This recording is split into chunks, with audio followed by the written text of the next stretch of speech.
Hello, everybody. Today I want to just discuss one thing. Everybody is very worried about AI. I am too, because you don't want to see it replace the art form, but only be used to enhance the art form. The way I look at this is we have to embrace it. It's the future. You cannot stop the technology.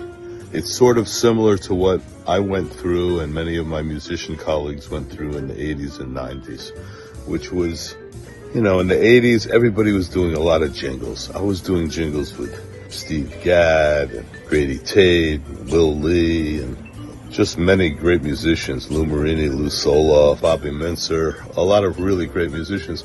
And we were very busy in the studios in the 80s and 90s. We would, do 10, 15 jingles a week. Some guys were out there like doing 5 and 6 a day. There was a bar called Possible 20s, because when you had a 9 to 10 with a possible 20, you could go there and do your thing. It was a pretty deep scene. There was a lot of money to be made, royalties, all kinds of stuff like that. And suddenly, the Apple computer was invented, and MIDI, musical instrument digital interface. It's a very amazing term that ended up being pretty scary for a lot of people, because as soon as MIDI was invented, music that wasn't deeply rooted in the art form, such as music for TV and jingles particularly, because it's a 1-minute jingle with narration over it, so the music is kind of secondary, but they used to spend a lot of money doing these jingles, $3.50 an hour for the studios, pay all the musicians, live musicians for demos, live musicians for everything. So you'd have a brass section, a full brass section, like a big band to record, or 3 or 4 trumpet players, a couple of trombones, It was really a lot of musicians being employed. And when MIDI came in, oh boy, that changed everything, because every advertising agency built a room that had a beautiful synclavier or a Kurzweil and banks of effects. And then, of course, with the Apple computer, we had Digital Performer and these programming tools, to sequence music. And the sounds were good enough. The sounds coming from a synclavier or a Kurzweil in those days were actually good enough to use for a 60-minute or a 30-minute jingle. So many musicians got replaced. Instead of having 4 trumpet players, they'd do a brass part on a synthesizer and pad it with 1 trumpet player who might overlay a couple of different tracks, overdub, fatten it up, And they did the same with strings. So many musicians were put out of work. And I was one of those. I was doing a lot of percussion work, sports themes, NFL, NBA, all kinds of stuff.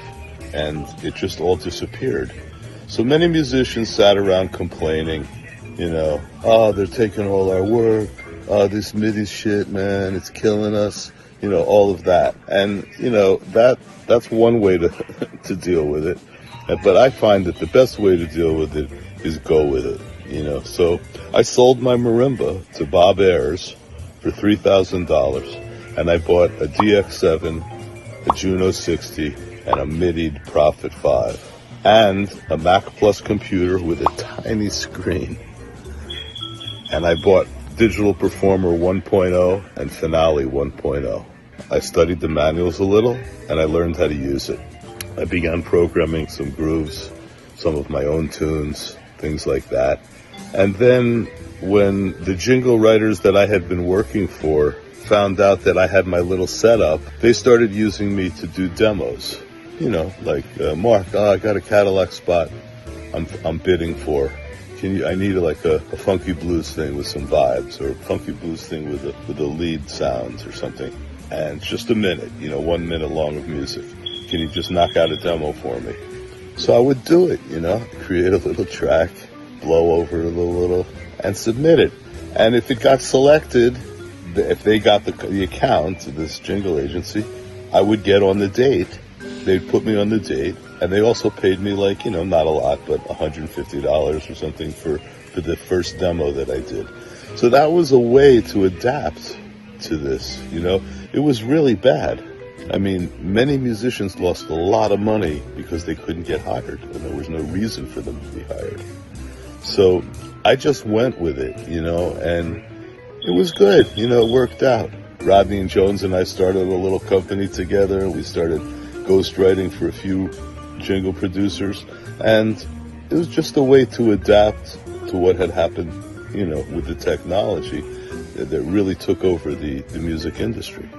So I just say, if you're coming up today, don't fight the AI thing.